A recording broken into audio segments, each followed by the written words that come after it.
views expressed on this program are those of the hosts, guests, and callers, and are not necessarily those of this station, its management, or other advertisers. You're listening to Transformation Talk Radio.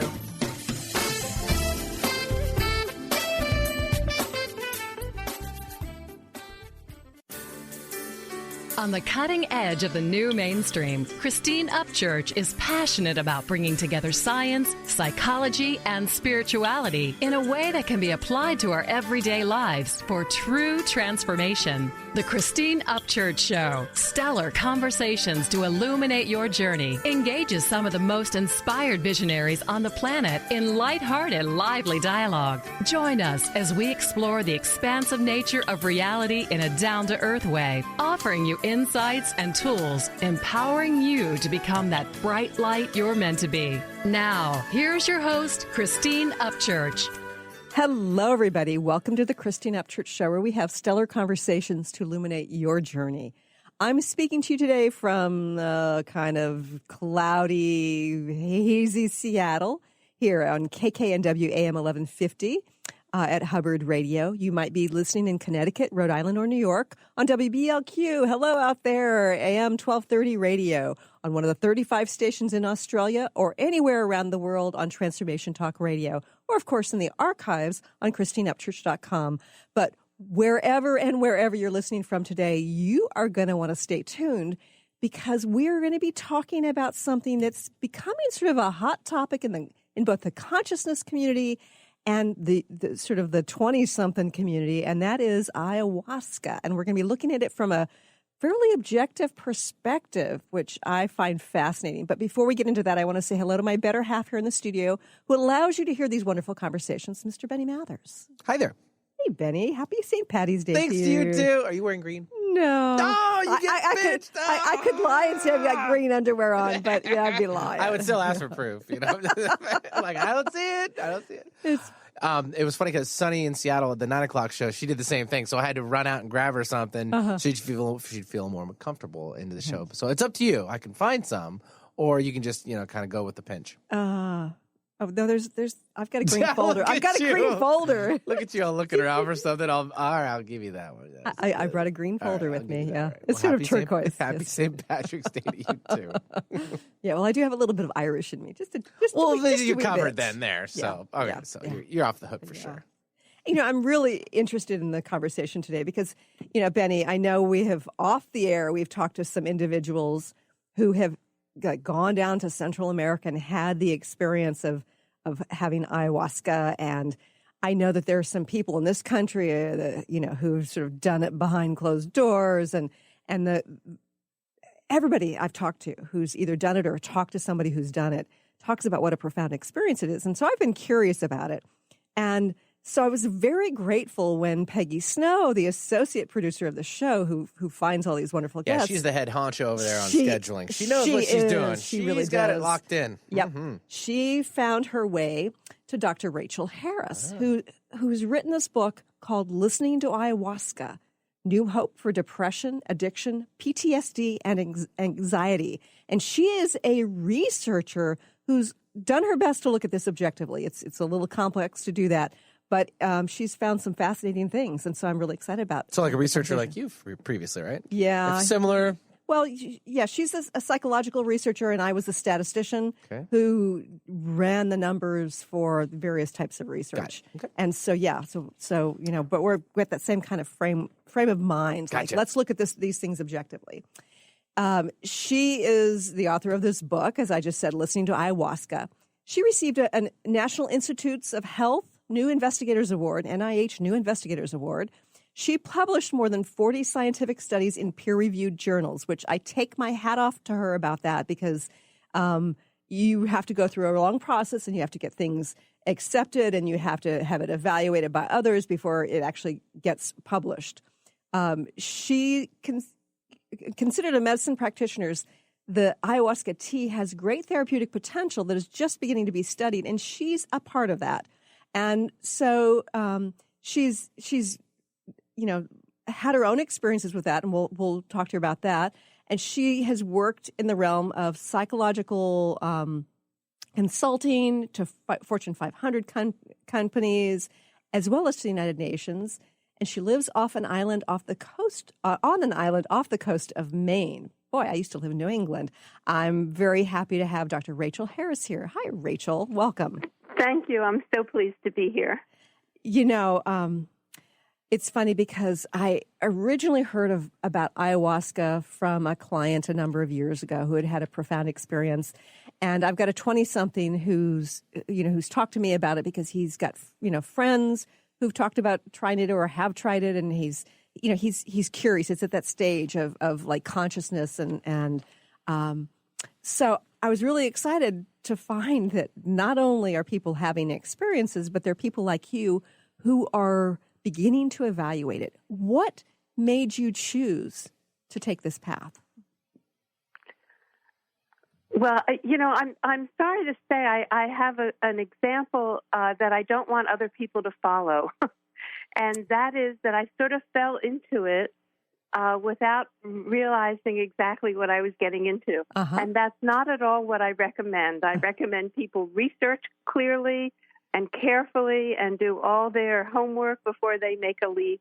And I just sort of fell into it. Okay. So where were you at the time? Stop being so honest, but I was, I think one thing that was important for me is that my daughter was just finishing graduate school. Uh-huh. So I felt I had completed that stage of my life. It was about 2005. Yeah, and we really do go through stages according to, partly according to the stages that our kids are at. So I definitely understand that.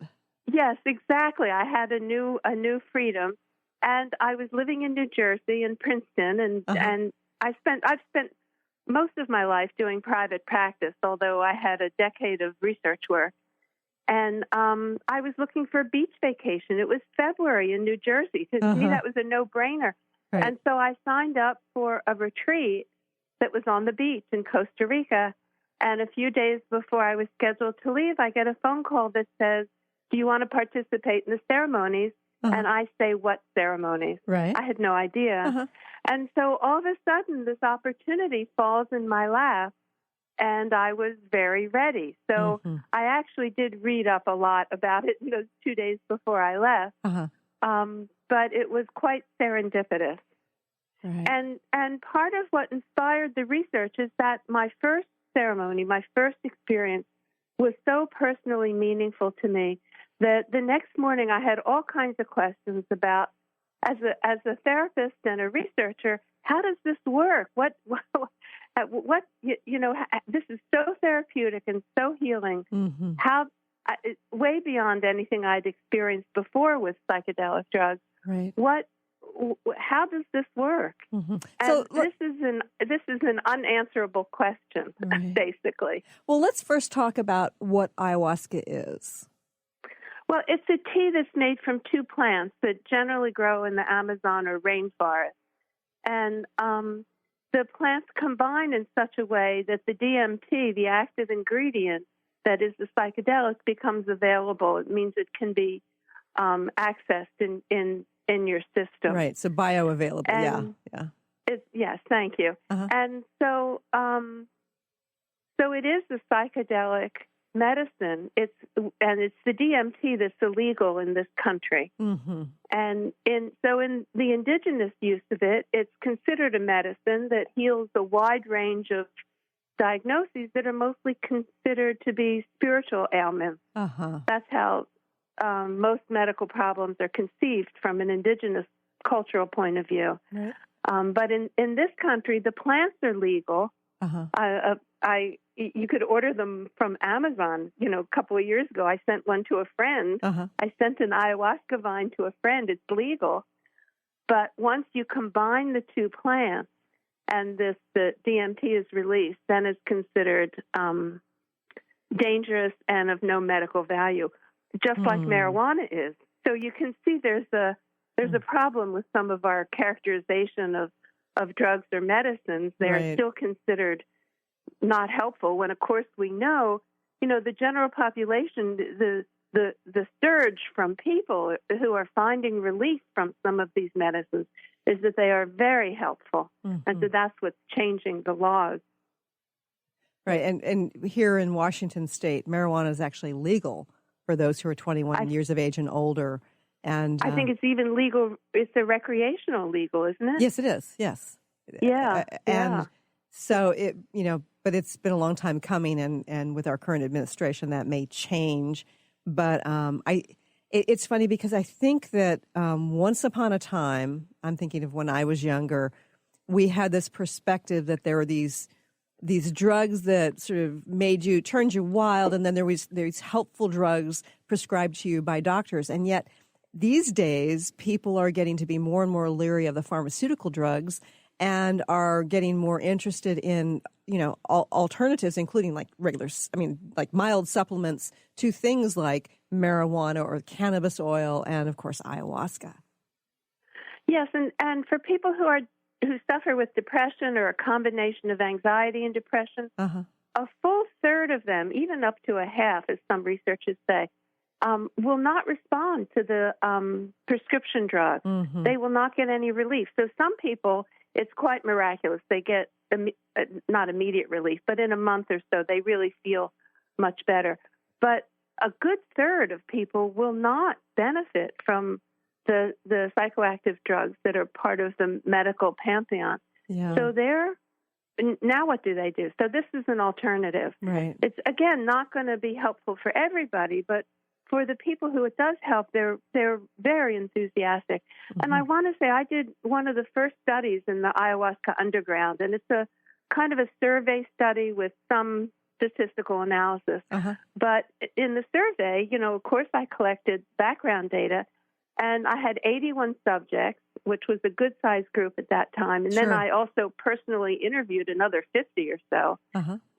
But the 81 subjects, the average age was in their 40s, it was about 44. Uh-huh. And more than half had master's degrees. So interesting. This is well-educated. Well-educated group. So when you introduced me and said this is something the 20-somethings are interested in, they might be. But now I collected this data in 2008 for 2 to 3 years. I collected data. Uh-huh. So things are changing pretty quickly. Right. But this was a mature, well-educated group. Yes, and I've sort of think of it as people who are middle-aged, particularly those who are interested in consciousness, who have been doing it. And yet it's interesting because I'm hearing from my 20-something that the 20-somethings are very curious about it. I think that, there's a whole stage that they're at in relationship to what's going on in our world where they're feeling kind of dismayed, and I think they're looking for some shift in perspective. Anyway, this is fascinating. We're going to want to hear more, not only about the profound experiences people have, but how and why this might be useful for treating some things like PTSD and anxiety. More with Dr. Rachel Harris when we return here in just a few moments.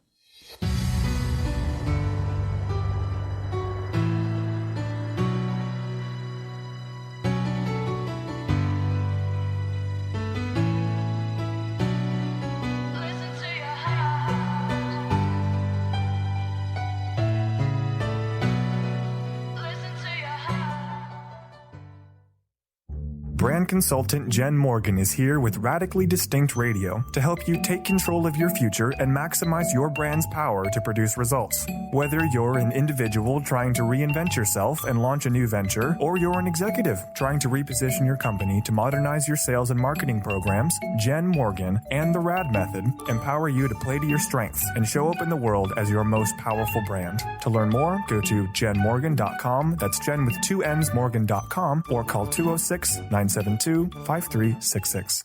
What is a brilliant culture? And how do we create them? Why are they important? Claudette Rowley has created a breakthrough 5-step process to help you design a culture that is authentic, innovative, and successful. Learn how to create change with Cultural Brilliance Radio, the DNA of organizational excellence, and Claudette Rowley. To learn more or work with Claudette, visit ClaudetteRowley.com. Gifted intuitive healer and spiritual teacher Sarah Luce brings her unique style to the hit show Small Steps, Big Breakthrough Radio on TransformationTalkRadio.com. Tune in each month as Sarah turns reality on end and shows us how to experience expansive results with simple yet powerful steps. Expect an enlightening bend on what you currently believe is possible. For show details and upcoming topics, visit sarahloos.com. That's SARALOOS.com. On the cutting edge of the new mainstream, Christine Upchurch is passionate about bringing together science, psychology, and spirituality in a way that can be applied to our everyday lives for true transformation. The Christine Upchurch Show, stellar conversations to illuminate your journey, engages some of the most outstanding visionaries on the planet in lively dialogue to inspire you to become that bright light you're meant to be. Join Christine every Friday at 11 a.m. Pacific Time on KKNW, AM 1150, and Transformation Talk Radio. I'm Christine Upchurch, and this is a Stellar Reflections Minute. As a former research statistician, my scientific background is what many would call sensible. For more than a decade now, I have been working in the field of energy medicine, facilitating sessions and teaching around the world. People from the mainstream often ask me, how did a sensible woman like you end up working in such an alternative field? Implicit in their question is the underlying assumption that the field of subtle energy, such as energy healing and intuition, isn't sensible. But I believe it is very sensible. Even scientists are able to measure aspects of this. Approaching life from an energetic perspective brings us new opportunity for healing and transformation. And from a practical standpoint, even if you can't rationally explain how something works, if you experience a shift from it, then doesn't it make it pretty sensible? Please visit StellarReflections.com or call 425-999-9836. That's 425-999-9836.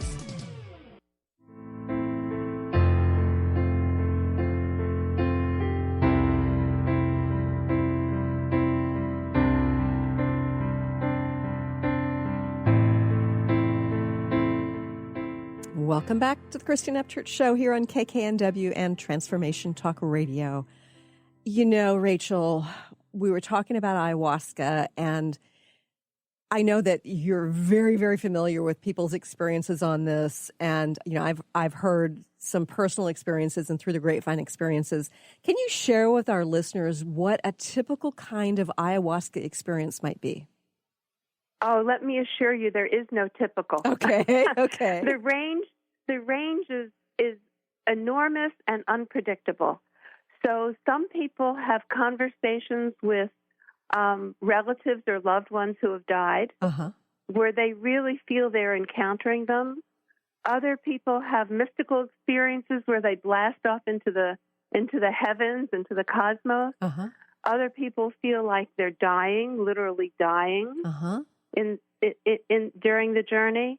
Some people have many, many visions, or, you know, there's the classic encounter of a jaguar or a snake, or being eaten by, you know, entering into the mouth of a snake. So, I mean, the range of visionary experiences is so incredibly broad. So it's quite different from the research that's being reported about psilocybin studies or even LSD studies. Okay. This is and then I have to tell you, I've been in a ceremony in Costa Rica where I brought friends to join me for this. I was so enthused, so I brought my dear friends who were very experienced psycho-spiritually, and they sat in the same ceremony I did, bored to tears. Nothing happened. And they drank twice as much of the medicine as I did. And they just finally, around after midnight sometime, they just went to bed. Nothing ever happened. Okay. So there's shamans who run these, right? I was with authentic Ecuadorian shaman at that time. Okay. And we have no Western way of understanding this wide range of responses to this medicine. Right. Well, it seems to me that when exploring near-death experiences, when people have been like clinically dead and then, you know, have come back, although there's some similarities, there is quite a bit of variability. I mean, some people will see the dead relatives, some people will just feel connected to the cosmos, some people will go down the tunnel of light. but it doesn't mean that there's not some sort of commonality about it. So for those people who do experience something, is there like a common thread? I cannot say there's a common thread. I mean, people say things in general that everybody agrees with. So one comment that people make is one night of ceremony is worth 10 years of psychotherapy. Now, as someone who has spent their life doing psychotherapy, I'm not exactly thrilled with that. Right. But there is a sense that things happen during the ceremony that are what I would say are a rocket boost to your personal development. And that, it's not 100%, but I would say most people experience that in some way. So it might be a philosophical way that they have a whole new perception of where they are in relationship to the universe. Right. And it might be a personal way that they relived a childhood trauma and feel that they've moved past it. I mean, the details can differ widely, but most people feel that there's that overall benefit. So how long does an ayahuasca experience typically last? Like the actual physiological aspect of it. Physiological is about 6 hours. Okay. Yeah, so that's LSD can be 12 hours, which is exhausting. So, but this is a very intense 6 hours. It often involves purging, which is a lovely term for vomiting and or diarrhea. Okay. So that's such a common response that everybody sits with a bucket next to them, and that's the sort of thing that gets talked about a lot. Oh dear. Everybody's very interested in the vomiting, and the focus of my research has always been on what happens afterward, after the ceremony, in the days and weeks that follow. How are you different? How are your relationships changed? What's different about your life? What do you change? Right. And as a psychologist, that's been my basic question all along. Now, as a former statistician, and I've worked in the medical realm and engineering, but I've done some things in like some psychological aspects, like quality of life. I know that when you're talking about evaluating the psychological endpoints, it's trickier. They're fuzzier. It's harder. Like in many situations, you can't randomize. So. We think we have really strong data. Well, no, there's that aspect. If you have a questionnaire that is reliable, that's been tested, then yes, you can get valid data that and statistically analyze it. But it's harder sometimes to get to that point. It's not like, okay, well, let's just take the size of the tumor and evaluate how much it's increased or decreased. We're not measuring a material substance. It's quite different. Yeah. So how did you develop your questionnaire?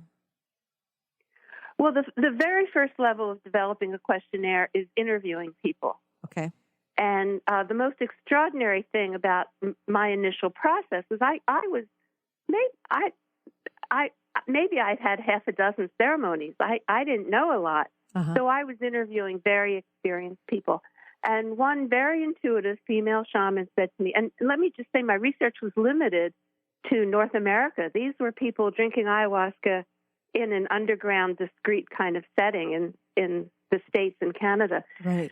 This one intuitive female shaman said, ask, what is your relationship to the spirit of ayahuasca? Oh, interesting. And I just said, okay. I would never have thought of this. And so just a bare bones statistic of 81 people, 3/4 of them reported an ongoing relationship with the spirit of ayahuasca. Is that just during the ceremony or after as well? Ongoing. Ongoing, okay. After, beyond any influence of the physiological medicine. Interesting. Ongoing. Yes, and they reported communicating with her in dreams, during meditation, intuitive understanding. Some people heard a voice, but there was a sense of connection, constant that she would be constantly available, kind and loving, and have their best interest. I mean, it was like a perfect therapist, always available. Right. So this was remarkable, and it has implications for healing. That you feel somebody is there who's on your side, who's loving, who's kind. I mean, this is a very healing, ongoing relationship. And I had no way. I mean, no way to understand this. We can't understand this from a Western point of view. Right, right. And on top of this, I had actually heard a voice. Okay, tell me about that experience. Yes, I know. That's exactly what a psychiatrist would say. And, I know enough not to tell this story to a psychiatrist. And this was a voice that's separate from my inner voices, and I'm pretty familiar with my inner voices. So Sure, this was a really separate voice. And, I mean, the voice basically said, do the research. And that's what started me on this whole project. That's great. And there were no details about how to do it. The voice was not a control person or spirit. I don't know what to say. Yeah. But somewhere along the process, and the study I published is in the Journal of Psychoactive Drugs in summer of 2012. And I have a co-author who was one of my research mentors. He'd been retired for 20-some years. He'd been honored by the American Psychological Association for a lifetime contribution. He came out of retirement to work with me on this. Oh, that's great. And I call him up. We're into the data analysis part because I had a comparison group, which is not the same as a control group. Right. But they were a comparison group who had attended a Catholic spiritual retreat for a weekend. So they had a spiritual experience of their own. And let's just back up here for a minute, Rachel, because for our listeners, I know you understand this really well, but it's like typically in the ideal world, you'd randomize somebody to either, get the thing you're curious about, in this case, ayahuasca, versus some other kind of tea or spiritual experience, or ritual. And so you haven't had an opportunity to do that. So you ended up coming up with a comparison group. We are so far from that kind of research. I mean, we have no control over the dose or the potency of the tea. So, I mean, just think about it. We are decades away from that kind of controlled studies to really look at it. But you were being responsible enough to come up with a comparison group so that you could actually sort of, do an A-B comparison. Yes, exactly. So we could compare their responses on a questionnaire. And we were looking at it. We did a MANOVA, which you're familiar with, and I'm not going to go into detail. It's a statistical analysis, yes. A statistical analysis to compare the two groups, and they were significantly different. So we had 81 ayahuasca users and about 40 retreatants. And we got statistical significance. And I thought, well, yay for our team. Our team, the ayahuasca users scored a little higher on spiritual experience and joy and those kinds of variables. Right. And we're just about in the process of writing this up. I am not under the influence of anything. It's middle of the afternoon. I'm home, and I hear a voice that says, gives me information about the data analysis. And says, they're significantly different, but it doesn't really matter. They're still so close in how they responded to the questionnaire. So I call my co-author, and I say, Grandmother Ayahuasca just told me. And there's this little pause. He's now used to me. And he says, well, let me think about it. So he goes back and he looks at the mean scores, and they were a few tenths of a point different between the ayahuasca users and the retreatants. Right. So, yes, it came out to be statistically significant with the ayahuasca users appearing to score higher on spiritual variables. But really, it was between a 3.4 and a 4.1 maybe, on a 5-point scale. Right. So it wasn't clinically that different. And so the conclusion that we drew was more, this is an authentic spiritual experience for both groups. And needs to be respected as such. This is not a drug experience that's an addictive drug in any sense. Trust me, it's not addictive because it's not that pleasant. And if you drink too much of it, you just vomit it up more. Right. So there's no addiction here, and it's not a recreational drug. So this is a real medicine that's opening up a spiritual experience that is comparable to a very traditional spiritual experience. Right. We have to go to another quick break, but more here in just a few moments. Stay tuned.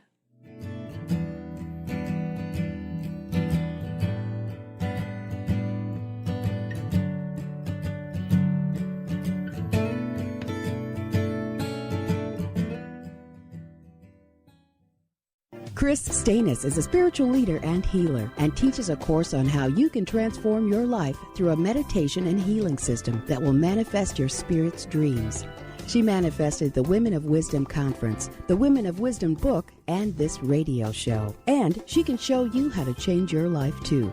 Are you ready? Visit the website and contact her at voicesofwomentoday.com. That's voicesofwomentoday.com. Be unstoppable. Who do executive women count on for up-to-date information on everything from stilettos to being heard in the boardroom? To achieve excellence, you must first take control of your life and develop a successful strategy with the Unstoppable Diva. Tune in to Up or Out with Connie Fife, Mondays 5 p.m. Eastern, as she cuts through the BS to guide you to become bold, connected, and unstoppable. For more information, visit uporout.com. On the cutting edge of the new mainstream, Christine Upchurch is passionate about bringing together science, psychology, and spirituality in a way that can be applied to our everyday lives for true transformation. The Christine Upchurch Show. Stellar conversations to illuminate your journey. Engages some of the most outstanding visionaries on the planet in lively dialogue to inspire you to become that bright light you're meant to be. Join Christine every Friday at 11 a.m. Pacific Time on KKNW, AM 1150, and Transformation Talk Radio. Are you ready to stop stress, anxiety, and low self-esteem from running your life?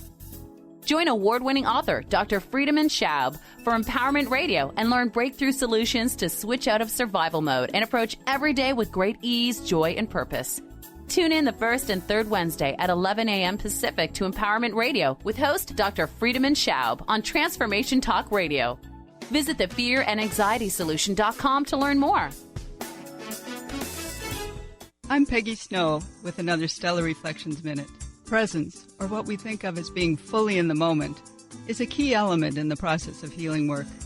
As a practitioner facilitating a session, genuine presence takes us out of our heads, where we tend to decide what is and maybe what should be for the client, and moves us into direct experience, where we're available to witness the person in their wholeness. In this receptive realm, our senses are heightened and expanded, allowing us to perceive what's seeking to unfold and to interact in the moment. There's something profoundly powerful that happens when healing is approached in this simple, pure way. Balance can be restored and healing can take place on multiple levels.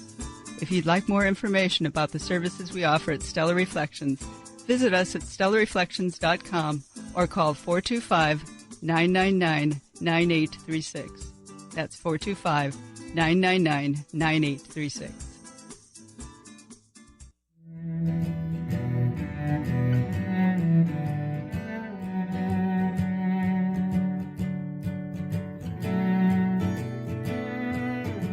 Welcome back to the Christine Upchurch Show here on KKNW, WBLQ, and Transformation Talk Radio.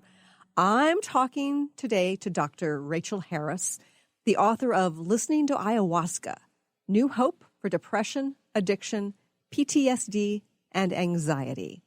Now, Rachel, we've talked a little bit about the ayahuasca experience. You talked about this comparison of those people who are doing sort of behind closed doors in North America, have ayahuasca, and then comparing them to the Catholic group. Now, in this country, you mentioned that it is illegal, right? And when you put those things together in that form, but your research is indicating that it may be helpful to people in therapeutic realms. Can you share with our listeners a little bit about that, please? Yes, absolutely. People frequently report that they feel better about themselves, that they feel they sort of have a right to be in the world, that they feel loved, that they feel okay about themselves. That's huge. That's huge. It's a huge healing for people. And so that's the first place I would start describing it. Uh-huh. The other thing is that their mood improves. They're less depressed, less anxious. Or if they still have those feelings come up, they sort of have more distance from them, so they can manage those feelings better. And then the other thing they report is improved interpersonal relationships. Now, these three things taken together are exactly what we want to be outcomes in psychotherapy. This is exactly the sort of thing we look for. And you can see that they're interrelated. I feel better about myself. I'm less moody. I want to be with people more. Mm-hmm. My relationships improve. I'm more available. I'm happier. And it sets up a whole cascade that goes in a positive direction. Uh-huh. And these findings are consistently reported. On top of that, you also get sort of these miracle statements from people who are maybe are full-fledged alcoholics or getting into trouble with alcohol, uh-huh. where the next morning they say, I realize it's a poison. I am never touching it again. And wow. I have to tell you, I didn't believe it. Uh-huh. And I have followed people up for years. I mean, I have, 5-7 year follow-ups with some people, and didn't touch it again. Mm-hmm. I mean, and some of the same thing happens with depression, where people say the dark cloud that I've lived with all my life lifted and has never returned. Wow. Yeah. And it's not because they're continuing to drink the medicine. This is what I call a miracle cure. We can't really explain it. Yeah. It doesn't happen to everyone. Other people have to kind of continue with the medicine and work with it, and then the depression lifts gradually. Uh-huh. So usually with a whole lot of talk therapy to boot, yeah. I have to tell you, people are not combining this with therapy, partly because therapists are not prepared to deal with these experiences. There aren't enough therapists with experience. We need more of those who have that connection to that spiritual realm, because that's, for me, I've been in therapy several times in my life, and that's been such an important piece for me to be able to integrate that and to speak truth about it and to seek truth about it. Exactly. In part, my book is for people thinking about using ayahuasca and for people who have used it and want more help with integrating their experience.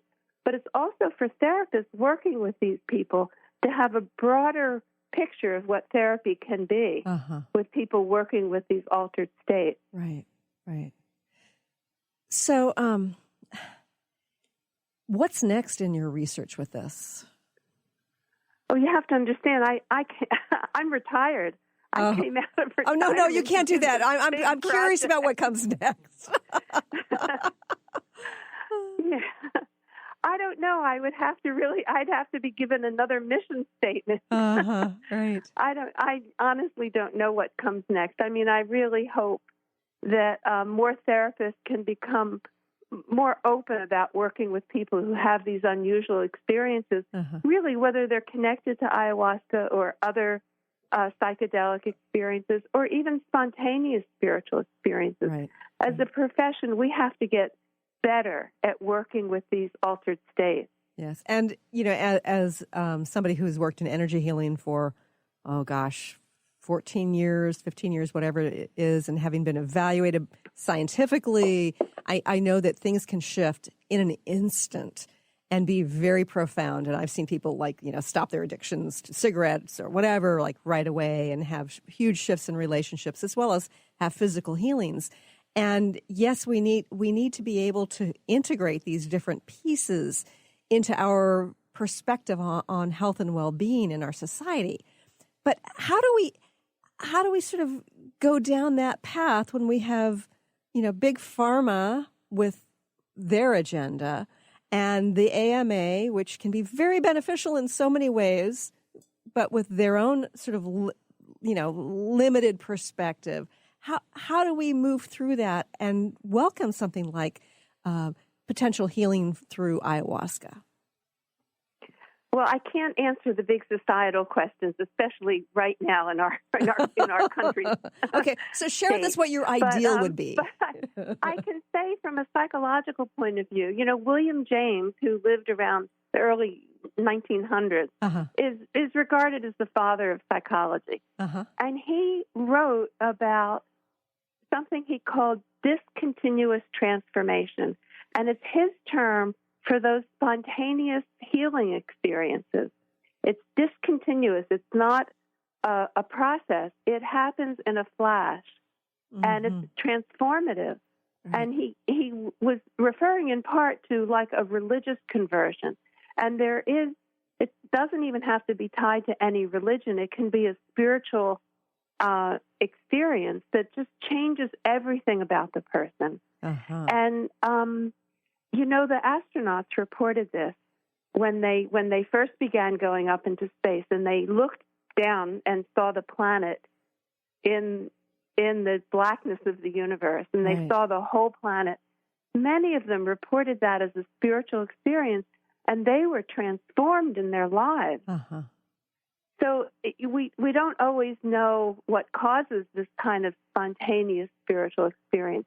But if you begin to look in the literature, it's throughout the psychological literature. It's difficult to research it, and it really hasn't permeated clinical training. Mm-hmm. But the recent research about it has called it the quantum change. Right. A quantum change. It's a leap. Right.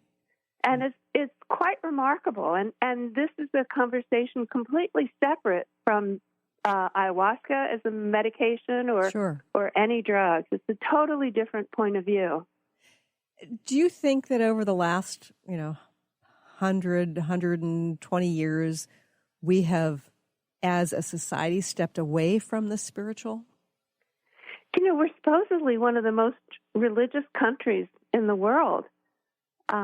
We talk about religion a lot. Mm-hmm. But religion and spirituality could be different things. Yes, but, I was going to the national polls. Gallup and Pew have asked people, have you had a mystical or spiritual experience? Half the people say yes. Wow. But yet it's still not sort of okay to talk about it. Mm-hmm. It's certainly not a part of standard therapy. Therapists are not trained to ask about this or what it meant to them or how they changed. And usually these experiences are life-changing, and people change their priorities in life. I mean, the research shows, this they can research, is that people shift from a more materialistic point of view where possessions and earning power are priorities to priorities that have more to do with family, relationships, quality of life. Mm-hmm. I mean, these are changes in lifestyle that we can measure. And so with all of this being documented, we still don't really talk about it in the broader culture. Uh-huh. Yeah, you're right. We have to go to another quick break, but stay tuned. We'll be right back.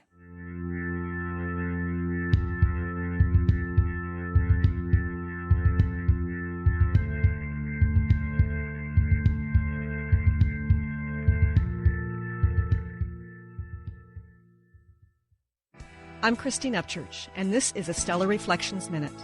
Years ago, when facing cancer, without any immediate treatment options, I sought healing by making various life changes. For a while, I followed a very restrictive diet. I often found myself obsessing about which foods were good and which ones were bad. Then one day, I realized I was consuming foods based on fear of not getting well. But I didn't want to make choices out of fear anymore. I decided it was far better for my immune system if I allowed myself to experience the joy that came from, say, eating frozen yogurt, than it was for me to ingest the fear that came from avoiding it. Now, instead of choosing healthy habits based on fear, I try to make choices because they feel right and ultimately bring me joy and ease. How many of your healthy habits are really based on fear? Please visit StellarReflections.com or call 425-999-9836. That's 425-999-9836. Tune in to Dynamics of Diversity Radio, scripting the new narrative for immigration with leading experts Kripa Upadhyaya and Steve Tanijo on TransformationTalkRadio.com. This show will remove the noise that often accompanies discussions on this topic and share a new perspective on the dynamics of immigration and diversity, ever reminding us that together we are all at the core of innovation, excellence, and positive change. Visit OrbitLawPLLC.com for upcoming topics. What if your body and mind were the compasses to the secrets, mysteries, and magic of life? Glenna Rice, co-host of The Questionable Parents, is inviting you to access all that is possible. Glenna is a 10-year certified veteran access consciousness facilitator who offers an amazing variety of life-changing classes and workshops. Work with Glenna from anywhere, with teleclasses and workshops all over the globe. To learn more and see Glenna's current schedule of events, classes, and workshops, visit glennarice.com. Have you been seeing numbers like 111 and 222 everywhere you go? Do you feel that the universe may be trying to get your attention? perhaps offering a message of some sort? As it turns out, numerical patterns and certain types of geometry form the very fabric of our reality, from cells under a microscope to the astronomy of our night sky. At Stellar Reflections, we offer special sessions which tap into these patterns, designed specifically to support you on your journey. The 111 and 222 activations are sessions activating new patterns in your energy field, which in turn can help you create new patterns in your life. After just one session with a practitioner, either in person or via distance, clients report gaining greater clarity, becoming more intuitive, and honoring their inner truth as they move forward in their lives. Curious about what these transformational sessions might do for you? Call 425-999-9836 or visit stellarreflections.com. That's stellarreflections.com.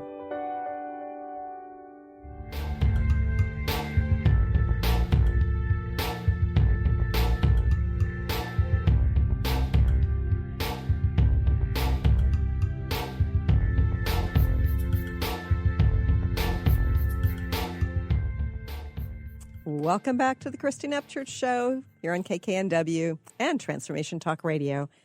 You know, Rachel, this hour is flying by. Before we, get to the end of this last segment, I want you to share with our listeners how they can connect with you, how they can learn more about your book. Well, I think the best thing is to go to my website. It's listeningtoayahuasca.com. And you need to spell ayahuasca for many people, Rachel. Oh, thank you. Yes, I still spell it wrong. AYAHUASCA.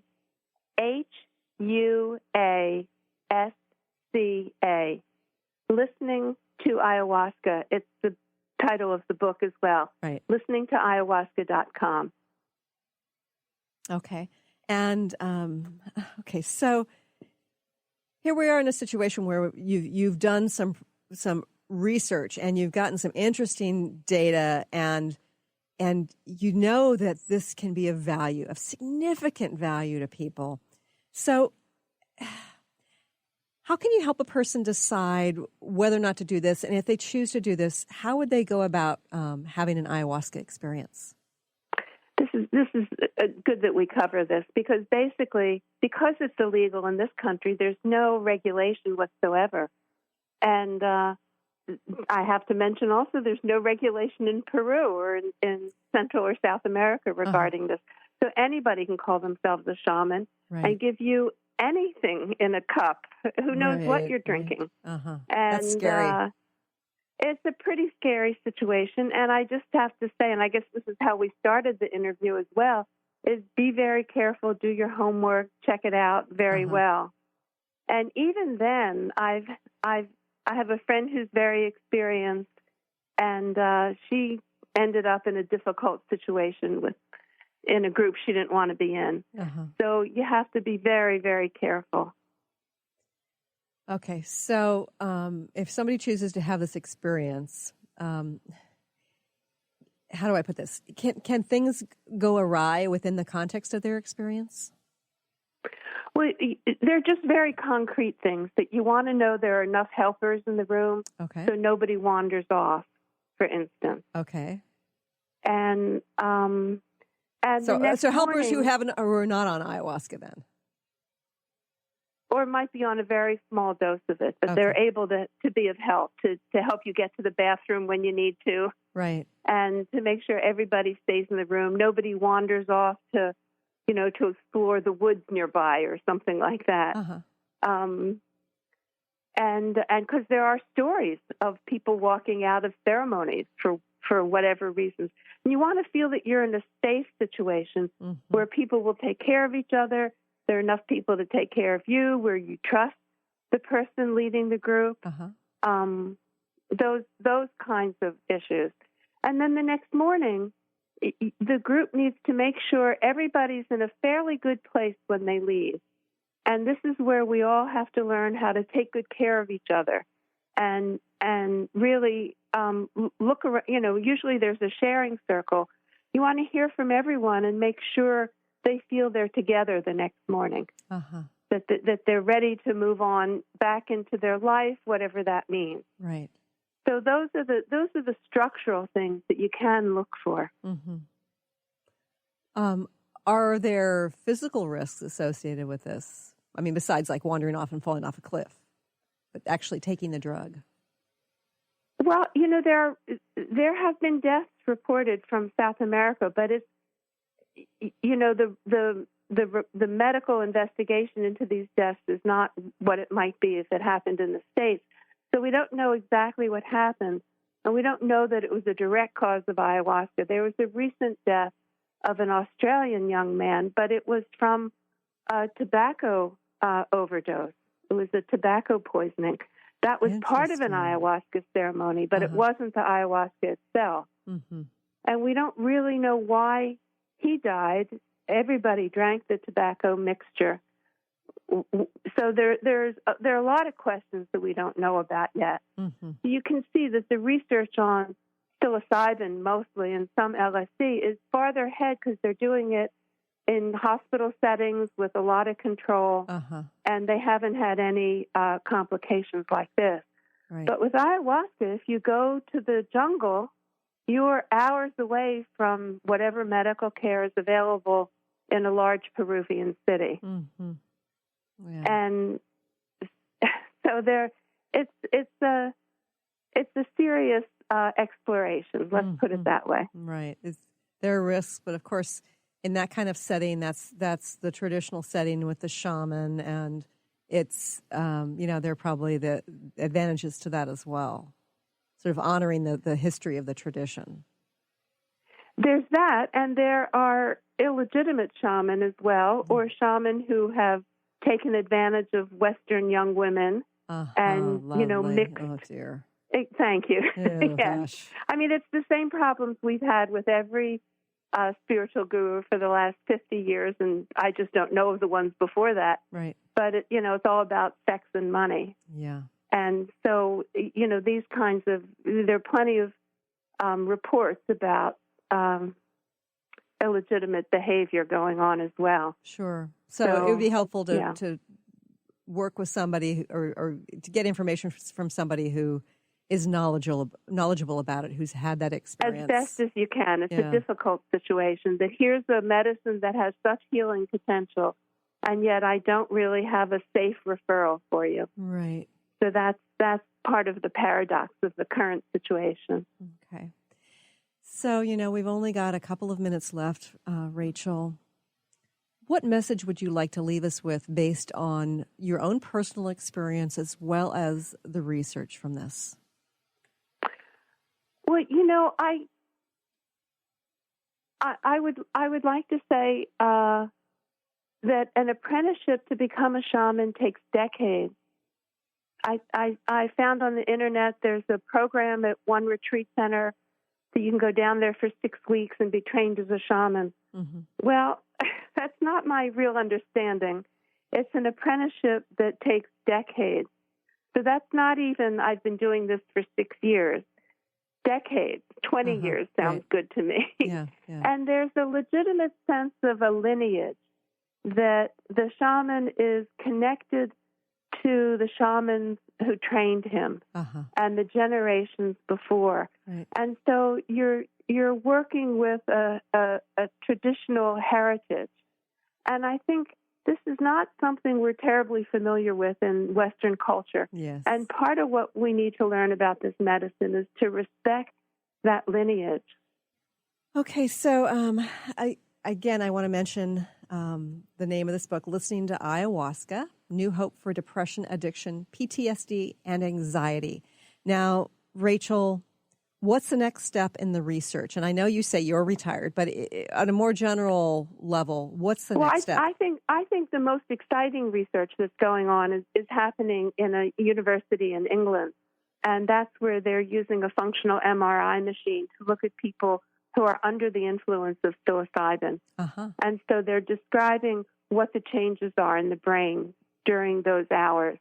And one of the findings is that there's a quieting of what they call the default mode network, which is that constant yammering we have in our head. Right. That it includes the critic and the list of things you have to do tomorrow, and this kind of self-talk occupies, I think they say 60% of our consciousness.